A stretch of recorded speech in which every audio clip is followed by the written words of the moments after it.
Big boss season 12ರ ಒಂಟಿ ಸಲಗ dashing army, one man army ಜೊತೆಗೆ ಸೀಸನ್ ಚಪ್ಪಾಳೆಗೆ ಪಾತ್ರರಾದಂತಹ ಏಕೈಕ ಸ್ಪರ್ಧಿ ಧ್ರುವಂತ್ ಈಗ ನಮ್ಮ ಜೊತೆ ಇದ್ದಾರೆ. ನಾನು ಮಾತಾಡ್ತೀನಿ. ಬ್ಯೂಟಿಫುಲ್ ಆದ ಒಂದು ಜರ್ನಿ ಮುಗಿಸಿ ಈಗಷ್ಟೇ ಸಿಕ್ಕಿದ್ದಾರೆ ನನಗೆ. ಸರ್, ನಾನು ಹೇಳ್ತಿದ್ದೆ ಒನ್ ಮ್ಯಾನ್ ಆರ್ಮಿ, ಒಂಟಿ ಸಲಗ, ಆಮೇಲೆ ಇಡೀ ಸೀಸನ್ನ ಚಪ್ಪಾಳೆ ಪಡೆದಂತಹ ಏಕೈಕ ಸ್ಪರ್ಧಿ. ಹೇಗಿತ್ತು ಜರ್ನಿ? ಹೇಗಿದೆ ಈಗ ಫೀಲಿಂಗ್ ಹೇಗಿದೆ? ಆಕ್ಚುಲಿ ನಾನು ಬಿಗ್ ಬಾಸ್ ನೋಡಿರೋನಲ್ಲ.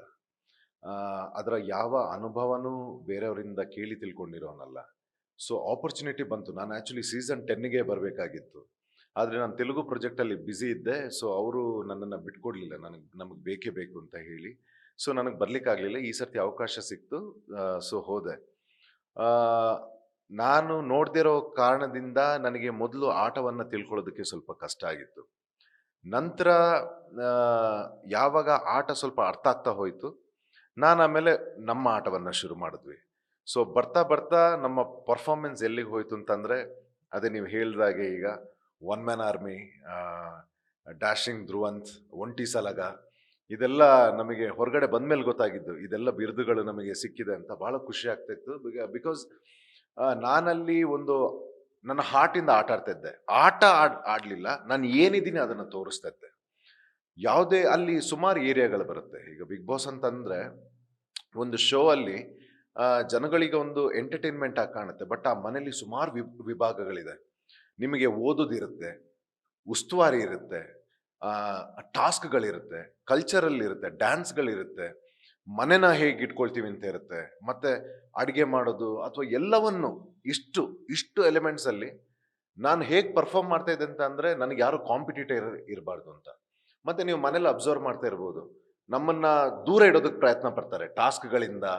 ಎಲ್ಲಿ ಇವನು ಈಗ ಅಲ್ಲೂ ಬಿಟ್ಕೊಂಡ್ರೆ ಇವನು ಅಲ್ಲೂ ಪರ್ಫಾರ್ಮ್ ಮಾಡಿ ಅಂತ. ನನಗೆ ಲಾಸ್ಟ್ವರೆಗೂ, ಆದರೆ ನಾನು ಗಲಾಟೆ ಮಾಡಿ ಕಿತ್ಕೊಂಡು ವಿನ್ ಆಗಿರೋದು ನೋಡಿರ್ಬೋದು ನೀವು. ನನ್ನನ್ನು ಏನಕ್ಕೆ ಹೊರಗಡೆ ಇಡ್ತೀರಿ ಅಂತ ಗಲಾಟೆ ಮಾಡಿ ನಾನು ಟಾಸ್ಕ್ನ ತಗೊಂಡು ನಾನು ವಿನ್ ಆಗ್ತೀನಿ. ಕೊನೆಗೂ ಕೂಡ ನನ್ನನ್ನು ಟಾಪ್ 6ಅಲ್ಲಿ ಹೊರಗಡೆ ಇಡೋದಕ್ಕೆ ಒಂದು ಪ್ರಯತ್ನ ನಡೆಯುತ್ತೆ ಗೇಮಲ್ಲಿ.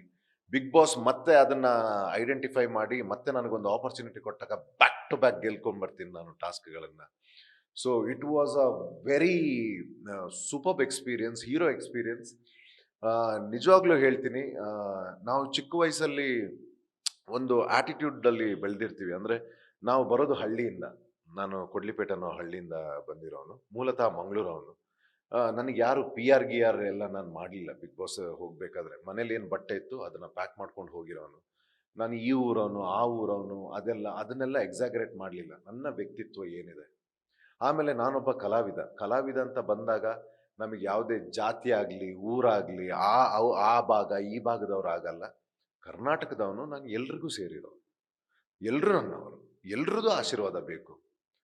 ಹುಟ್ಟಿದ್ದು ಒಂದು ಜಾಗ ಇರ್ಬೋದು, ನಾವು ಬೆಳೆದಿದ್ದು ಒಂದು ಜಾಗ ಇರ್ಬೋದು, ಬಟ್ ನಾವು ಈ ಪ್ರೊಫೆಷನ್ಗೆ ಬಂದಾಗ ನಾವು ಎಲ್ರಿಗೂ ಸೇರಿರೋರು.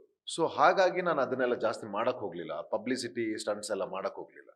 ನನ್ನ ಆಟ ಏನಿದೆ, ನನ್ನ ಆನೆಸ್ಟಿ ಏನಿದೆ, ಅದು ಮಾತ್ರ ಜನ ನೋಡಬೇಕು, ಅದನ್ನು ಮಾತ್ರ ಇಷ್ಟಪಡಬೇಕು. ಯಾವುದೇ ಬೇರೆ influence, media trials, PR mafias, no.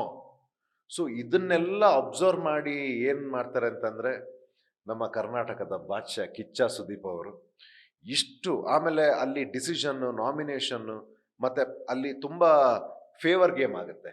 ನಾನೊಂದು ಗ್ರೂಪಲ್ಲಿ ಇದ್ಕೊಂಡು ಅವ್ರನ್ನ ಸೇಫ್ ಮಾಡೋಕ್ಕೆ ಯಾರನ್ನ ಈ ರೀತಿ ನಿಜವಾಗ್ಲೂ ಪರ್ಫಾರ್ಮ್ ಮಾಡ್ತಾ ಇರ್ತಾರೆ. ಅವ್ರನ್ನ ಟಾರ್ಗೆಟ್ ಮಾಡಿ ಕಳಿಸ್ಬಿಟ್ರೆ ನಾವು ನೆಕ್ಸ್ಟು ಇಲ್ಲಿ ಉಳ್ಕೊಂಡು ವಿನ್ನಿಂಗಿಗೆ ಹತ್ರ ಆಗುತ್ತೆ ಅಂತ ಈ ರೀತಿ ಎಲ್ಲ ನಡೆಯುತ್ತೆ.